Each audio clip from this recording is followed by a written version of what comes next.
नेपालका 5 ठूला तामाखानी सञ्चालनमा आए, हजारौंले पाउँथे रोजगारी। दर्शकबिन नमस्कार, म अस्मिता गेवाली। आजको भिडियोमा नेपालमै रहेको ठूलो तामाखानीको बारेमा चर्चा गर्नेछौँ। तपाईहरू यति बेला हेर्दै हुनुहुन्छ नयाँदार खबर। हाम्रो भिडियो मन परे लाइक, कमेन्ट र सब्स्क्राइब गर्न नभुल्नुहोला। अब लागौँ आजको विषयवस्तुतर्फ। पहिलो नम्बरमा रहेको छ ओखरबोट तामाखानी। म्याग्दी जिल्लाको पश्चिम भेगमा अवस्थित यो खानी नेपालकै सबैभन्दा ऐतिहासिक र बढी सभ्यता बोकेको परियोजना मानिन्छ। कुनै समय परम्परागत शैलीमा स्थानीय छन्त्याल समुदायले यहाँबाट तामा निकालेर सरकारी मुद्राहरू बनाउने गर्दथे। हाल यसलाई आधुनिक प्रविधिबाट पुनर्जीवन दिन नेपाल र चीनको संयुक्त लगानी रहेको एमएस डोङ्गी मिनरल्स प्रणालीले काम गरिरहेको छ। यहाँ अहिले विस्तृत भौगर्भिक अध्ययन र परीक्षण सुरुङ खन्ने कार्य सम्पन्न भइरहेको छ। चिनिया प्राविधिक टोलीले अत्याधुनिक मेसिन प्रयोग गरी जमिनको गहिराइसम्म पुगेर तामाको मात्रा मापन गरिरहेको छ। यो खानी पूर्ण रूपमा सञ्चालनमा आउँदा करिब 500 दक्ष तथा अदक्ष कामदारले प्रत्यक्ष रोजगारी पाउनेछन्। यसले म्याग्दीको दुर्गम क्षेत्रमा सडक र बिजुलीको पहुँच विस्तार गर्दै स्थानीय र अर्थतन्त्रलाई चलायमान बनाउने ठूलो भूमिका खेलेको छ। दोस्रो नम्बरमा रहेको छ वाप्सा तामाखानी। सोलुखुम्बुको दुधकोशी गाउँपालिकाको उच्च हिमाली भेगमा रहेको यो खानी गुणस्तरका हिसाबले उत्कृष्ट मानिन्छ। वाप्सा कपर माइन प्रणालीले नेपाली निजी क्षेत्रका उद्यमीहरूको नेतृत्वमा यसलाई अगाडि बढाइएको छ। भौगोलिक रूपमा विकट र चुनौतीपूर्ण ठाउँमा भए तापनि यसको तामाको ग्रेड निकै उच्च रहेको प्रारम्भिक रिपोर्टहरूले देखाएका छन्।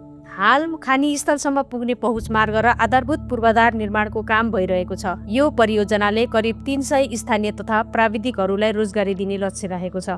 स्वदेशी पुँजी र साहसकै कारण यति ठूलो खनिज परियोजना अगाडि बढ्नाले नेपालका अन्य उद्यमीहरूमा पनि खनिज क्षेत्रमा लगानी गर्ने आत्मविश्वास जगाएको छ। तेस्रो नम्बरमा रहेको छ कालीटार तामाखानी। राजधानी काठमाडौँ र हेटौडा औद्योगिक क्षेत्रको नजिक रहेको मकवानपुरको कालीटार खानी प्राविधिक र ढुवानीका हिसाबले सबैभन्दा सुगम मानिन्छ। नेपाल सरकारको खानी तथा भूगर्भ विभागले यस खानीको विस्तृत सभ्यता अध्ययन सफलतापूर्वक सम्पन्न गरिसकेको छ। यो परियोजना अहिले सरकारी प्रक्रिया अनुसार सार्वजनिक निजी साझेदारी वा पूर्ण निजी क्षेत्रलाई हस्तान्तरण गर्ने तयारीमा छ। यहाँ करिब 350 मानिसले प्रत्यक्ष रोजगारी पाउने अनुमान गरिएको छ। बजारको नजिक हुनु र सडक सञ्जालको सहज पहुँचले गर्दा यहाँ उत्पादित कच्चा तामालाई तुरुन्त प्रशोधन केन्द्रसम्म पुर्याउन सजिलो हुनेछ, जसले उत्पादन लागत समेत घटाउने देखिन्छ। चौथो नम्बरमा रहेको छ कुरुले तामाखानी। पूर्वी नेपालको उदयपुरमा अवस्थित कुरुले तामाखानीले कोशी प्रदेशको औद्योगिक नक्सा नै बदल्ने अपेक्षा गरेको छ। यहाँ अहिले कोर ड्रिलिङ मार्फत जमिन मुनिको तामाको भण्डार र गहिराई नाप्ने काम तीव्र गतिमा भइरहेको छ। नेपाली लगानीकर्ताहरूको समूहले विदेशी परामर्शदाताहरूको सहयोगमा यसलाई व्यावसायिक रूपमा अगाडि बढाएका छन्। वातावरणीय प्रभाव मूल्याङ्कनको प्रक्रिया सकिने चरणमा रहेको यो परियोजनाले करिब 300 स्थानीयलाई रोजगारी अवसर दिनेछ। यस खानीबाट निस्कने कच्चा पदार्थले नेपालका तार र विद्युतीय सामग्री उत्पादन गर्ने उद्योगहरूलाई ठूलो राहत पुग्ने विश्वास गरिएको छ। पाँचौं नम्बरमा रहेको छ मच्छिम तामाखानी।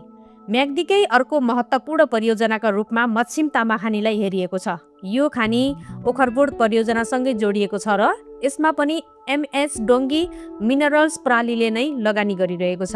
यहाँको विशेषता के छ भने तामाको साथ र सुन चाँदी जस्ता बहुमूल्य धातुको अंश समेत फेला पर्ने प्रबल सम्भावना रहेको भौगर्भिक अध्ययनले देखाएको छ। हाल यहाँ सतहमुनिको खनिज परीक्षण र म्यापिङको काम भइरहेको छ। यो परियोजनाले थप 200 जनालाई रोजगारी दिने सुनिश्चितता गरेको छ।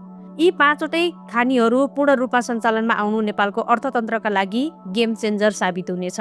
नेपालले अहिले वार्षिक अरबौं रुपैयाँको तामा र तामाका तारहरू विदेशबाट आयात गरिरहेको छ, जुन व्यापार घाटाको एउटा मुख्य कारण हो।